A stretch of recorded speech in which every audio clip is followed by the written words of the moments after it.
everybody. So today we're going to do the Fuller Response series, and we're going to talk about the story from the CBC, talking about entropy. I'll read through some of this a little bit, and then, then we'll pick it apart and point out the obvious propaganda nature of the story, because, CBC. Canadian company helping white supremacists fundraise for hateful live streams. Website allows viewers to donate directly to creators of racist, anti-Semitic content. Have you not heard of Twitch? Yeah. And Hassan Piker, yeah. This Canadian couple, Rachel and Emmanuel Constantinidis, sounds like a Greek name, along with their friend David Bell, founded a website that helps white supremacists collect donations while live streaming hateful, racist content. They make it seem as if that was the entire purpose of the platform. Yeah. Warning, the following story contains mature subject matter, including racist and hateful imagery. Gee, who put that there? It boasts that it's a, quote, safe haven for monetization. But a quick scroll through the website created by three tech-savvy Canadians reveals not everyone is welcome on the platform. Does it, though? Did you look at their terms of service? No? Well, we're going to. Yeah. An investigation by the Fifth Estate, which was once the most, among the most prestigious Canadian journalism shows, has found the website known as Entropy, which launched in Calgary, is in fact a safe haven for white supremacists and other extremists seeking to monetize the hateful content they live stream to online audiences. And other extremists. Within 2 years after it launched in 2019, Entropy processed more than $3 million in transactions, and experts say it has since grown to become an essential service for dozens of neo-Nazis and white supremacists. Dozens. On a platform that probably has millions of users. Yeah. Many creators have found a home on the Canadian platform after being kicked off and blocked from making money on mainstream platforms such as YouTube. Right. For posting anti-Semitic and racist content that violates the streaming giant's terms of service. Jeff Tischhauser, an analyst at the Southern Poverty Law Center, yes, those bastions of truth and honesty, a U.S.-based civil rights nonprofit organization, is responsible for monitoring 160 of the hundreds of hate groups across the U.S., and say about half of them use Entropy to fundraise and solicit donations. Interesting. They're making money off of intimidating people. You don't have to intimidate people to be racist. This is a quote from Tischhauser, by the way. They're making money off trying to provoke and harass people. They've traveled abroad to bring their hatred to Holocaust sites. They're able to do that because of the money that they are making off of Entropy. They would make that money somewhere else anyway, so that's kind of a non-starter argument, but nice try. Who did write this anyway? Let's just see who the source of this is. It was quite a long article, actually. And we'll ignore that particular. All that just to tell us that your name is Eva Eugwin Kasengi, we'll assume. Okay. Jeff Tischhauser. Interesting how they use a interesting angle for him. Researches the white power movement. White power, yeah, because that's such a huge movement. Yeah, tell us about the Klan. Jeff, is the Klan in the room with us right now? As part of his work at U.S.-based civil rights nonprofit, the Southern Poverty Law Center. Journalists at the Fifth Estate have discovered one of the groups he monitors, the Goyim Defense League, was able to collect donations during the group's 2024 visit to Nashville, Tennessee because of Entropy. During that visit, a member of the group assaulted a Jewish man and a biracial man. How is that anything the fault of Entropy? 6 months later, one of GDL's flyers was found inside the manifesto of a school shooter who was radicalized online before committing a deadly attack. Feel free to name the school shooter. No, because people might actually go investigate. So, hey guys, Editor Ardent here.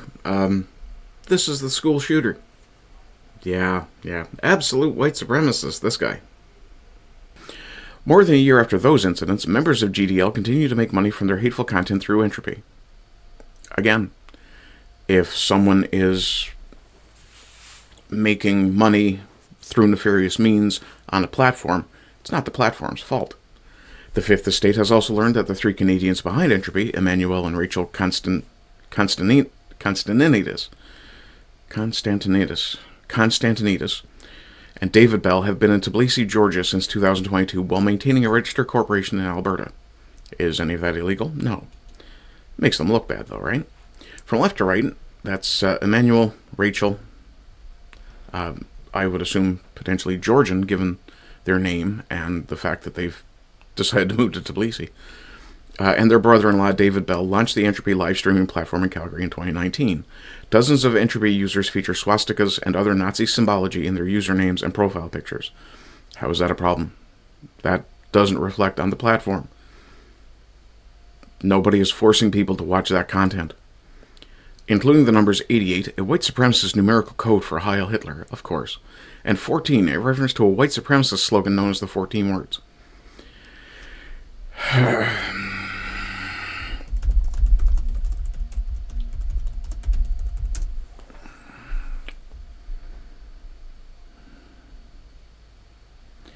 Yes, this is absolutely a supremacist statement. We must secure the existence of our people and a future for white children. How is that a supremacist statement? At what point is that racist in any way? We must secure the existence of our people and a future for black children would be fine. For gay children would be fine. Well, yeah. No, nice try, though. Many of those live streams are overrun with offensive and derogatory comments, ranging from misogynistic slurs to uncensored use of the N-word. Grab them pearls. The Fifth Estate has seen commenters routinely pay $5 to $50 US to post remarks riddled with racist slurs. You could do the same thing on YouTube. Mind you, YouTube's content guidelines would force you to be a little more clever about it. But it's not undoable. Analyst Jeff Tischhauser explains how hate groups can make money live streaming on a Canadian website. Yeah. Tischhauser said funds GDL collected via Entropy make it possible for members of the group to travel across the U.S. It does not take too much money to rent a house and then rent a van, go to Nashville and harass and intimidate people, said Tischhauser. I don't think Tischhauser is aware of the cost of things. Entropy provides the money that they need. GDL's leader, John, very white name, Minadeo, live streams several times a week, each time asking viewers to contribute to his $488. $488 is an insanely low number. Also, I have a suspicion that's meant to have a 1 ahead of it. It might be $1,488. U.S. donation goal, the amount a reference to Nazi symbol. Yeah, so, not, 4 paragraphs? 1, 2, we'll call that 2. 3, 4, 5. 5 paragraphs after they talked about 14 and 88. And this guy, this woman throws a typo in. It's not 488, it's 1488. Freaking retard. The amount of reference to Nazi symbology. Well, of course it is, right? Tischhauser said the neo-Nazi often surpasses that goal to reach more than 1,000 US in donations for a live stream. Good for him. Excuse me. It was July 2024 when the Goyim Defense League arrived in Nashville to carry out an anti-Semitic harassment campaign starting on Broadway Street, one of the main tourist attractions. Again, this is all talking about, this is guilt by associationing. None of this has anything to do with Entropy itself. Right? But they had to show pictures of people being attacked. One of GDL members, Ryan McCann of Ontario, was later convicted of assault and civil rights intimidation in 2 separate attacks on a biracial bar employee and a Jewish man. Okay, so he's an asshole. And I'll point out, he's a white negative asshole. Anyone who spends their time hating another group and not working for their own people is not being white positive. What was the other thing I was going to look up? 1 second here.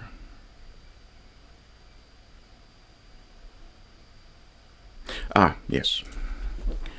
What does the word Goyim mean? What language is it from? Is it derogatory?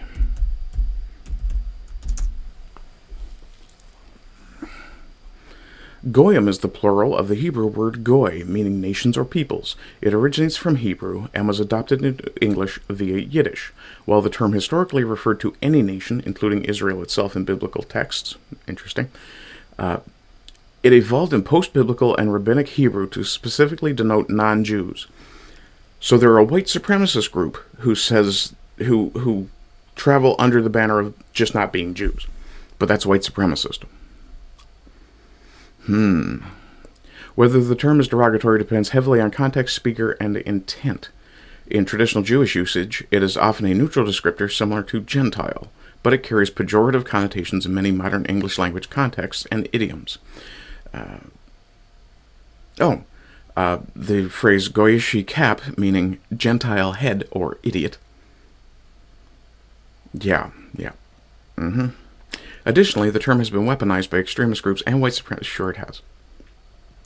Neutral, derogatory, employed in Yiddish expressions to imply ignorance or inferiority and adopted by anti-Semites, but it hasn't been adopted by anti-Semites. It originated from Hebrew as a derogatory against non-Jews. Yeah. Now, I will point something out. Does the word mean cattle, as has been suggested to me?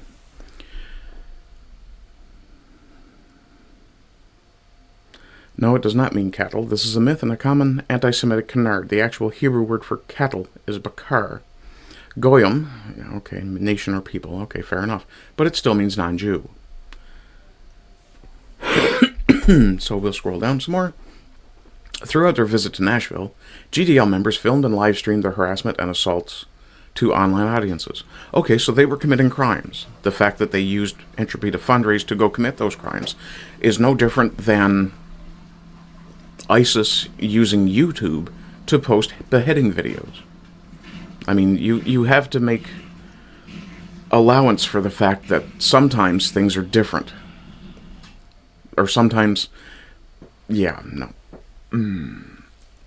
Tennessee Democratic State Rep Justin Jones says live streaming the hate campaign was strategic.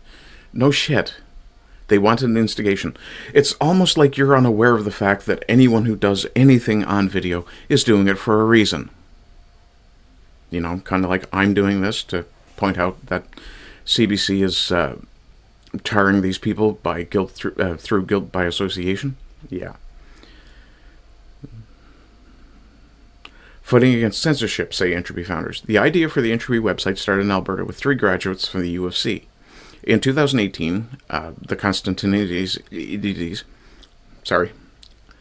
the two Greeks, Emmanuel and Rachel, we'll just call them Manny and Rachel at this point, and their friend David, launched a tech startup called Chthonic Software.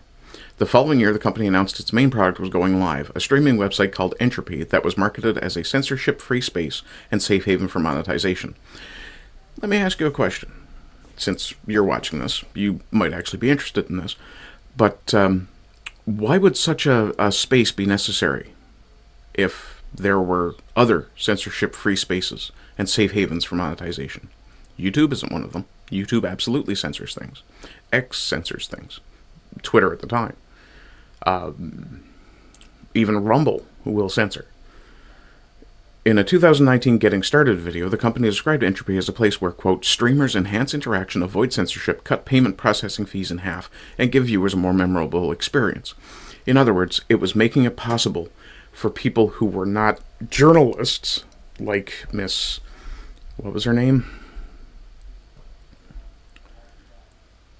Ugwen Kasengi. It was making it possible for them to, actually speak to the people. Something that used to be the purview of people on the radio, in print, and on TV. So I suspect there's a potential sour grapes motivation here. Yeah. This is a further quote from the creators, we're under full belief that whether your idea is good or bad, you deserve a platform to share that idea. And I think that if you have a bad idea, it's all the better that people know about it. Yeah. See, if you tell people that have bad ideas that they're not allowed to talk about those ideas in public, you know what happens? They talk about them in private. And there's no opportunity for another person to challenge the idea and say, hey, that's kind of fucking stupid. Yeah. That's why when you have someone who will say something like, for example, and this is not my personal view, all Mexicans are lazy, then you can have someone else standing next to that person, or potentially nearby, look up and go, no, dude, that's wrong. You can see that Mexicans are industrious people. They managed to build an entire country. Things of that nature. But if you keep people from being able to talk to each other, all you do is foster resentment and create greater animosity because people isolate. That's why I sometimes occasionally still hate X, because it's one thing for one person to be able to block somebody. It's quite another to prevent an entire group of people from speaking, or to allow the state to determine what someone in some other country can hear from you. Yeah. Live streams on Entropy feature viewpoints of white supremacists and their supporters. Some. See, it's not...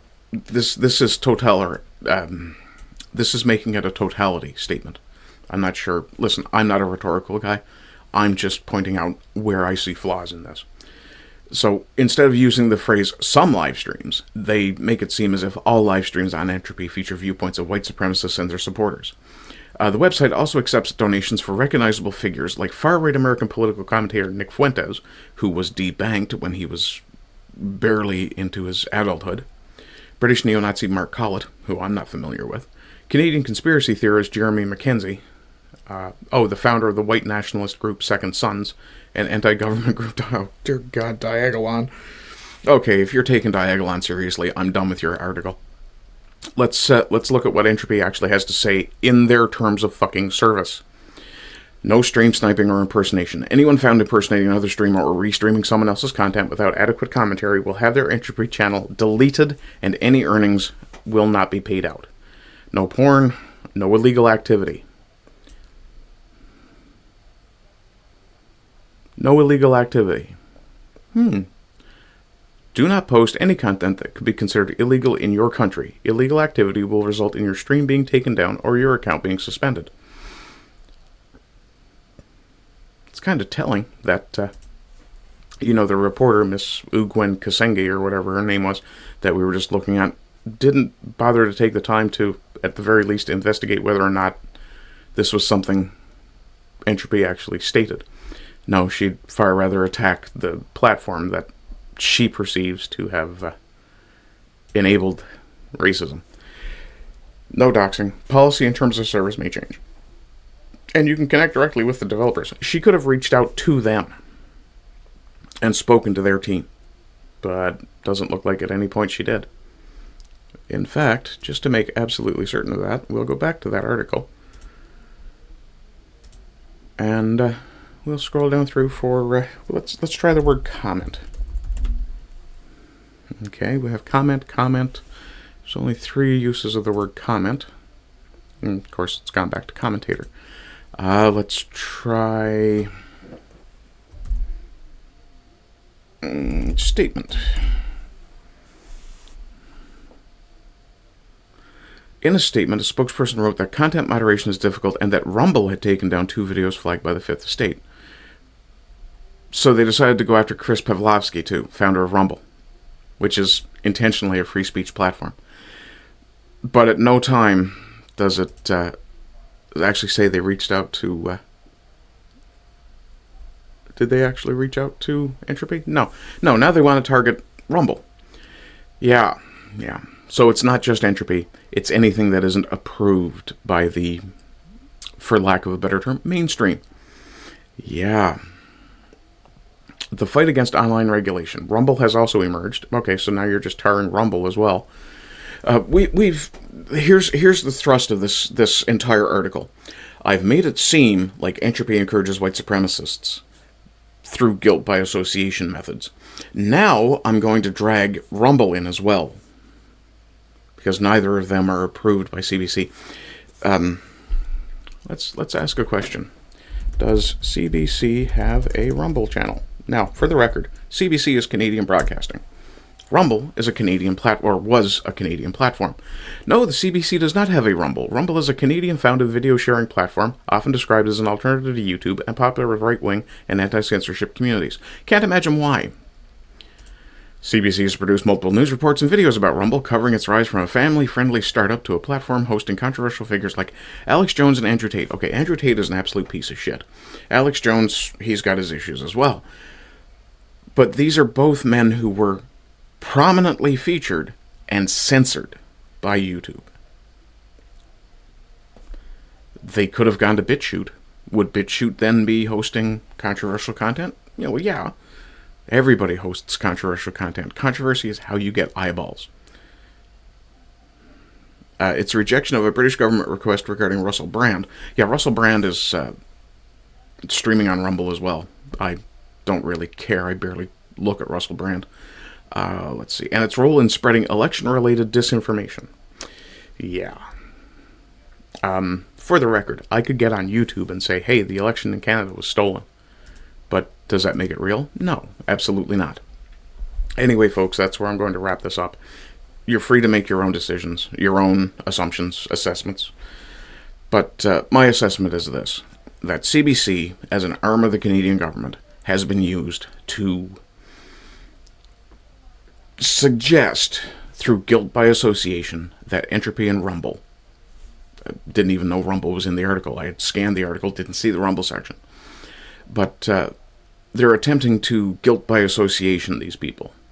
And the only thing these people are guilty of is attempting to give you a space where you can actually speak. Funny thing, that.